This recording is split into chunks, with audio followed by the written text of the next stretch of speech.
বাংলাদেশ এবং ভারত ম্যাচ নিয়ে সেই ম্যাচের বিস্তারিত আলোচনা করতে চাই। আমাদের সাথে যুক্ত হয়েছেন বাংলাদেশ দলের সাবেক অধিনায়ক মোহাম্মদ আশরাফুল। মোহাম্মদ আশরাফুল, স্বাগত আপনাকে খেলা যোগে। সেই সাথে শুভ সকাল। বাংলাদেশ আসলে যে অবস্থানে রয়েছে, ভারতের বিপক্ষে ম্যাচটা দেখে প্রথম থেকে একেবারে টস জিতে ফিল্ডিং নেওয়ার সিদ্ধান্ত থেকে শুরু করেই নানা ধরনের আলোচনা সমালোচনা হচ্ছে।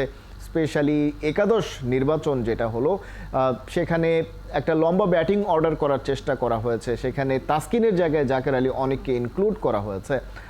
ভারতের বিপক্ষে তাহলে একটা মারকাটারি ক্রিকেট বা আক্রমণাত্মক ব্যাটিং করতে চায় বাংলাদেশ, এরকমটা মনে হয়েছিল, কিন্তু আলটিমেটলি ব্যাটারদের বডি ল্যাঙ্গুয়েজেও সেটা পাওয়া গেল না। দিন শেষে আসলে ঠিক কি গেম প্ল্যান নিয়ে, লম্বা ব্যাটিং অর্ডার নিয়েও কেন স্লো ব্যাটিং, বা আসলে কি করতে চাইছিল বাংলাদেশ? ধন্যবাদ, শুভ সকাল। আসলে সেটা আমাদেরও প্রশ্ন, আপনার মতন যে ওনাদের হাতুড়া সিং এর আসলে কি প্ল্যান ছিল। শুধু একা শান্তকে দোষ দিলে হবে না, কারণ যেহেতু এটা দলগত ম্যাচ, সবাই ডিসিশনটা নেয়। আসলে আমি অবাক হয়েছি, কারণ ইন্ডিয়ার সাথে খেলায় আমরা 2007 থেকে শুরু করে বলেন, আমরা যখন খেলতাম আমরা কিন্তু অলওয়েজ প্ল্যান করতাম ইন্ডিয়ার সাথে যেন আমরা পেস বোলার বেশি খেলাই, কারণ তারা স্পিনের মাস্টার থাকে।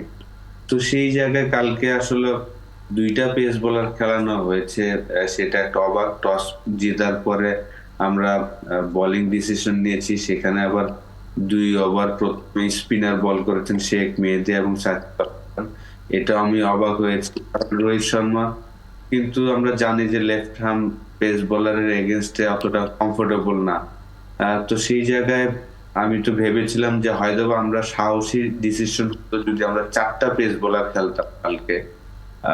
শরীফুল আমাদের 1 নম্বর বোলার ছিল, তাকে ইনজুরি পড়ার পরের থেকে আর সে সুযোগই পাচ্ছে না খেলার। কালকে একটা অপরচুনিটি ছিল খেলার জন্য।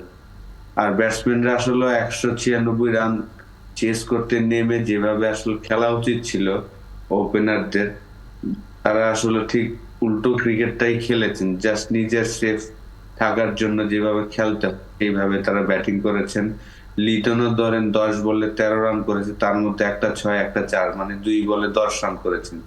বাকি আপনার 8 বলে মাত্র 3 রান করেছেন। তো আসলে তানজিম তামিমও আপনার 31 বলে 29 রান, এটা আসলে যাই না একদম। জেতার জন্য খেললে তো এই ধরনের অবশ্যই টি-20 ক্রিকেটের সঙ্গে বিষয়টা একেবারে যায় না, কিন্তু মোহাম্মদ আশরাফুল, আমরা জানি যে প্রায় 200 রান চেস করতে হবে এবং পুরো ব্যাটিং অর্ডারের সবাই সেটা জানেন। সেখানে হয় মারতে হবে, না হলে আউট হতে হবে, যে কোনো একটা করতে হবে। এই জায়গা থেকে বেরিয়ে তৃতীয় একটা অপশন যে আমি স্লো ব্যাটিং করব, ধরে খেলবো, এই সুযোগটা আসলে নেই, বা এটার না থাকার পরও বাংলাদেশ কেন এই পয়েন্টটা চুজ করলো, কেন হিট করলো না, বা আউট হওয়ার রিস্ক থেকে যায়। কিন্তু আলটিমেটলি তো আপনি জিততে পারবেন না, আউট না হয়ে তো লাভ নেই। তারপরেও এই ধরনের ব্যাটিংটা আসলে ঠিক কী ধরনের বার্তা দেয় যে বাংলাদেশ একটা সম্মানজনক হারের জন্য খেলেছে শেষ পর্যন্ত? ডেফিনেটলি আসলে জেতার জন্য খেললে আসলে টিম সিলেকশনটাই ভুল ছিল। আপনি ইন্ডিয়ার সাথে খেলবেন এবং 2টা পেস বোলার খেলছেন, সেই জায়গায় বোঝা গিয়েছে যে আমরা নেগেটিভ ছিলাম। এবং ব্যাটসম্যানরা সবাই অফ ফর্মে থাকার কারণে আসলে 196 রান চেস করতে গিয়ে তারা ওই চিন্তাই করেনি যে আমাদের 10 করে পার ওভারে করতে হবে। সেই চিন্তা না করে তারা জাস্ট যে অফ ফর্মে থাকার কারণে, আপনি তানজিম তামিম দেখেন ওয়ার্ল্ড কাপে লাস্ট ম্যাচে আর কি ইন্ডিয়ার সাথে খেলার আগের 4 ম্যাচ না 5 ম্যাচে সে 42 রান করেছেন।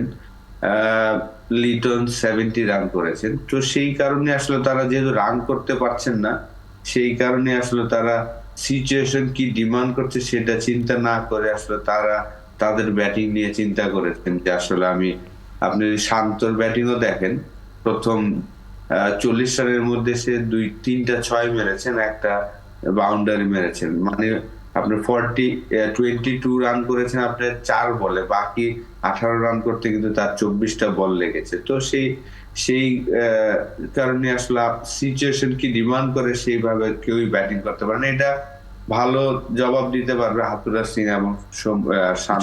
এই জায়গায় মোহাম্মদ আশরাফুল, এটা তো আমরা আসলে অনেকদিন ধরে আলোচনা করছি যে বাংলাদেশ দল আমরা বলি যে তাদের আসলে বড় বড় ছক্কা হাঁকানোর সেই ক্যালিবারটা নেই, কিন্তু আলটিমেটলি মিডল ওভারগুলোতে যে সিঙ্গেল ডাবলস করে রানের চাকাটা সচল রাখার যে ব্যাপারটা, সেই জায়গায় তো বাংলাদেশি ব্যাটারদের অনেক দুর্বলতা অনেক আগে থেকেই রয়েছে, এবং যে কারণেই প্রচুর পরিমাণে ডট বল হয় এবং যে কারণেই আলটিমেটলি ব্যাটসম্যানদের উপর প্রেশারটা আরও বেশি পড়ে। সেই জায়গা থেকেও কি আসলে ধরলাম যে বাউন্ডারি আসছে না বা সম্ভব হচ্ছে না, সেই জায়গায় সিঙ্গেলস নিয়ে বের করে নিয়ে আসাটাও কি দুর্বলতা চোখে পড়েছে কিনা ভারতের বিপক্ষেও ব্যাটারদের?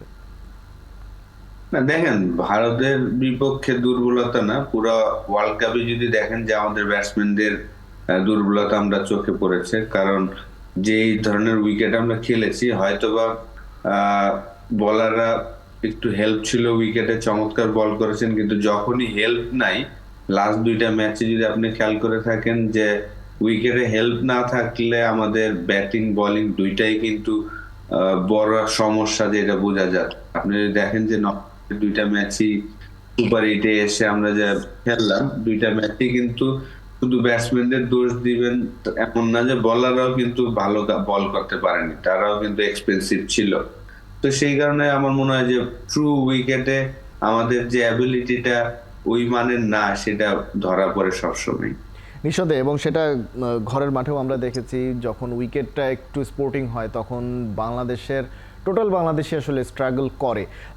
কিন্তু বাস্তবতা যেটা, সেটা কি মেনে নিতেই হবে কিনা আলটিমেটলি, যে ভারতের একজন রোহিত শর্মা, একজন বিরাট কোহলি রয়েছেন, ইভেন সূর্যকুমার যাদব কিংবা শিবম দুবের মতন ক্রিকেটার রয়েছেন, যেটা বাংলাদেশের স্কোয়াডে নেই, এবং সামর্থ্যের দিক থেকে তারা অনেকটা এগিয়ে রয়েছে। এই বাস্তবতাটা কি আলটিমেটলি মেনেই নিতে হবে কিনা? আর যদি মেনেই নিতে হয়, সেক্ষেত্রে বাংলাদেশ দল কিভাবে জয়ের জন্য মাঠে নামবে? দেখেন, আপনি যদি চিন্তা করেন যে 2019 ওয়ার্ল্ড কাপে সাকিব আল হাসান নিজের থেকে চেয়েছেন নাম্বার 3-তে খেলতে, এবং সে ওয়ার্ল্ড রেকর্ড করেছেন, 600+ রান করেছেন, 11টা উইকেট পেয়েছেন। কিন্তু 8টা টি-20 ওয়ার্ল্ড কাপ খেলেছেন, কিন্তু সাকিব কিন্তু তার ব্যাটিং পজিশনটা কখনো চেঞ্জ করেনি, যে বিশেষ করে আমি ওপেনিং বা নাম্বার 3-তে রেগুলার খেলবো। বিপিএল যখন হয় তখন কিন্তু আমরা দেখি যে সে নাম্বার 3-তে খেলেন এবং অলমোস্ট 170-80 স্ট্রাইক রেটে রানও করেন। তো এই জিনিসগুলা মিসিং আমি মনে করি ইন্টারন্যাশনাল ক্রিকেটে। সাকিব, মাহমুদুল্লাহ তারা যদি আরো আগে ব্যাটিং করতো, নতুন নতুন প্লেয়ারদের, ধরেন লিটন অফ ফর্মে আছেন, তাকে আমরা খেলাচ্ছি, সৌম্য সরকার ফর্মে নেই, তাকেও খেলাচ্ছি। তো ওদের না খেললে আমার মনে হয় যে সাকিব, ওরা যদি দায়িত্ব নিত যে নামনি না ওপেনিং এ ব্যাটিং এ যাব, যে পাওয়ার প্লেটা ইউজ করব, তাহলে 18 বছর ধরে আপনি ইন্টারন্যাশনাল ক্রিকেট খেলে যদি নতুন বলে না খেলেন আর কি, একটা ইয়াং প্লেয়ারদের খেলতে দেন, ডিফিকাল্ট আসলে। তো এই জায়গায় আমার মনে হয় যে আমরা অনেক পিছিয়ে আছি। আমাদের অন্য ফরম্যাট গুলা তো আপনি দেখেন যে মুশফিক ওরা যদি আরো আগে থেকে যদি 3-4-এ ব্যাটিং করার চিন্তা করতো, তাহলে হয়তো আমাদের স্ট্রাগলটা কম হতো। নিঃসন্দেহে সেই জায়গাটা তো রয়েছেই, কিন্তু আমরা তো সবসময় বলি যে বাংলাদেশ ব্যাটিং অর্ডারটায় ডেপথ নিয়ে আসতে চায়, এবং ব্যাটসম্যান টেস্ট ক্রিকেটেও আমরা দেখি যে 8-9জন ব্যাটসম্যান, টি-20তেও তাই, যদিও শর্টেস্ট ফরম্যাট অফ ক্রিকেট লম্বা ব্যাটিং অর্ডারে খেলাতে চায়। তার কারণটা সাধারণত দেখা যাচ্ছে আমাদের টপ অর্ডার সবসময় একটু শেকি অবস্থায় থাকে। সেই জায়গায় নতুন বলে যখন সিনিয়ররা খেলেন, আপনার কথায় যদি আসি, যে সিনিয়ররা খেলে যদি কোনো কারণে ব্যর্থ হন, সেরকম কোনো প্লেয়ার তো নেই যারা কিনা মিডল অর্ডারে এসে হাল ধরবে বা এরকম কিছু করবে, যে কাজটা এখন মাহমুদুল্লাহ, রিয়াদ বা সাকিব আল হাসান করেন। না দেখেন, মিডল অর্ডারে যে আপনি যেটা করেন, এটা ঠিক দরকার, কিন্তু শুরুতে ধাক্কাটা যেন আপনি সামলাইতে পারেন। টি-20 ক্রিকেট বলেন বা যে কোনো ক্রিকেটই শুরু ধাক্কাটাই খুব ইম্পর্টেন্ট, এবং এক্সপিরিয়েন্স, আপনি এতদিন ধরে খেলছেন, আপনি যদি পিছনেই যান তাহলে তো আসলে বেনিফিট হয় না, দেশের জন্য ক্রিকেটের জন্য বেনিফিট হয় না। আমার মনে হয় যে এই জায়গাটা আমরা অনেক পিছিয়ে আছি। 2023 ওয়ার্ল্ড কাপও আমরা আশা করছিলাম যে হয়তোবা সাকিব নাম্বার 3-তে ব্যাটিং করবেন, সেটা টিমের জন্য বেনিফিট হতো, সেটা হয়নি। তো এই টি-20 ওয়ার্ল্ড কাপ নতুন কিছু যদি আমরা দেখতে পারতাম তাহলে ভালো হতো। রিশাদকে আমরা একটা ম্যাচ 4-এ দেখেছি, এই জায়গাটায় একটা ম্যাচে যদি সাকিবকে ওপেনিং এ দেখতে পারতাম তাহলে আমার কাছে ভালো লাগতো যে না, সে নিজের থেকে চাচ্ছে ওপেনিং। কারণ যে ছেলেটা সাইড স্ট্রোক খেলতে পারে, এতদিন ধরে খেলছেন ইন্টারন্যাশনাল ক্রিকেট, ডেফিনেটলি তারই আসলে দায়িত্ব নেওয়া উচিত। রোহিত শর্মা দেখেন তারা কিন্তু শুরুর দিকে মিডল অর্ডারে খেলেছেন, এখন কিন্তু ওপেনিং খেলছেন তো, এবং ডোমিনেট করছেন। এই কারণে আমার মনে হয় যে আসলে যতদিন সাকিব, মাহমুদুল্লাহ তারা আরো ইন্টারন্যাশনাল ম্যাচ খেলবেন, নেক্সট 1-2 বছর যদি খেলেন, আমার মনে হয় যে তাদেরই দায়িত্ব নেওয়া টপ উচিত। অর্ডারের উপরে দিকে উঠে আসা উচিত, যেমনটা বড় দলগুলো খেলছেন। এবং আমরা সব দলে, শুধুমাত্র ভারত নয়, আমরা অস্ট্রেলিয়া কিংবা ইংল্যান্ড দেখি যাদের বেস্ট যে ব্যাটাররা রয়েছেন, ইনফর্ম যারা রয়েছেন, ধারাবাহিকতা যাদের ভেতরে রয়েছে, তারা সাধারণত টপ অর্ডারের দিকেই খেলে থাকেন। কিন্তু বাংলাদেশের ব্যাটিং নিয়ে তো আসলে আমরা আলোচনা করছি এবং অনেক আলোচনার পরেও আলটিমেটলি কোনো সমাধান হচ্ছে না। কিন্তু দিন শেষে আপনি যেটা বললেন যে বোলিংটাও ভারতের বিপক্ষে বাংলাদেশের খুব একটা সুবিধাজনক হলো না। সাকিব আল হাসানকে বল হাতে অফ ফর্মে খুব কমই দেখা গেছে। সেই জায়গায় এবারের বিশ্বকাপে তাকে যেভাবে আমরা বল করতে দেখছি বা যে পারফরমেন্সটা আমরা দেখছি, এত বেশি ইকোনমি, এটা কি আসলে আলটিমেটলি উইকেটের সহায়তা পাচ্ছেন না বলে, নাকি অন্য কোনো কারণ রয়েছে, আউট অফ ফর্ম একেবারেই সেটার কারণে? দেখেন, হ্যাঁ, এক তো আমার মনে হয় যে টিমে অনেকগুলো বলার আসার কারণে হয়তোবা ক্যাপ্টেন তাকে সেভাবে ইউজও করছেন না। আপনি যদি খেয়াল করে থাকেন যে সাউথ আফ্রিকার সাথে ম্যাচে মাত্র 1 ওভার বল করেছেন, লাস্ট ম্যাচে অস্ট্রেলিয়ার সাথে সে বলই করেনি। তো যেহেতু আপনার রিশাদ ভালো করাতে এবং আপনার বোলিং অপশনটা প্রচুর বেশি হওয়াতে সাকিবকে আসলে আগের মতন যে আমরা যেভাবে দেখতাম যে 4টা ওভার বল করছেন, ইম্পর্টেন্ট সময় বা বল এটাও তো হতে পারে মোহাম্মদ আশরাফুল, যে অফ ফর্মের কারণেই তাকে বোলিংটা করানো হচ্ছে না। কারণ আমরা মাহমুদুল্লাহ রিয়াদকে ইন্টারন্যাশনাল ক্রিকেটে এখন পার্ট টাইম বোলার হিসেবেই দেখি, সেখানে তিনি তার কোটা প্রায় পূরণ করে ফেলছেন, কিন্তু সাকিব 1 ওভার বোলিং করছেন। বিষয়টা দেখতেও একটু অদ্ভুত দেখায় কিনা? অদ্ভুত তো লাগবে, এটাই আসলে লাইফ, এটাই আসলে একটা অংশ জীবনের।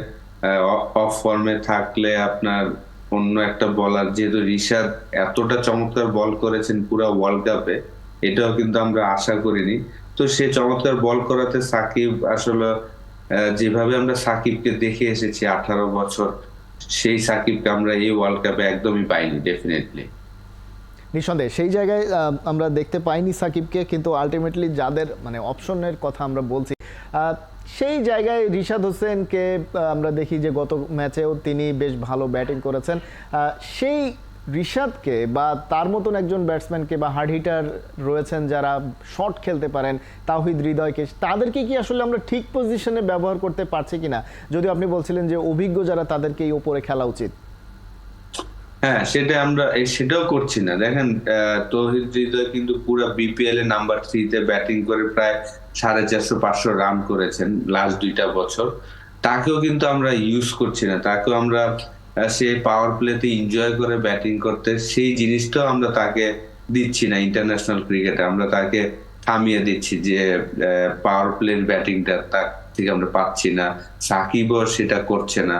তো আমরা আসলে সব ব্যাটসম্যানদের, এক একটা ব্যাটসম্যান কিন্তু এক একটা পজিশনে যে এক এক ধরনের খেলে থাকেন। পাওয়ার প্লেতে একটা মাইন্ডসেট থাকে, পাওয়ার প্লের পরেতে আরেকটা মাইন্ডসেট থাকে। তো সেই জায়গাতে অবশ্যই আপনি যেটা বলেন, রিশাদ কিন্তু নিউজিল্যান্ড সিরিজ থেকে আসলে তার রেগুলার মেম্বার হওয়া, সব 2টা ফরম্যাটে, টি20 এবং ওয়ানডেতে, এবং এভরি সেকেন্ড গেমেই কিন্তু সে কিছু না কিছু কন্ট্রিবিউট করছেন, ব্যাটিং এ না হলে বোলিং এ। এটা একটা পজিটিভ দিক ডেফিনেটলি।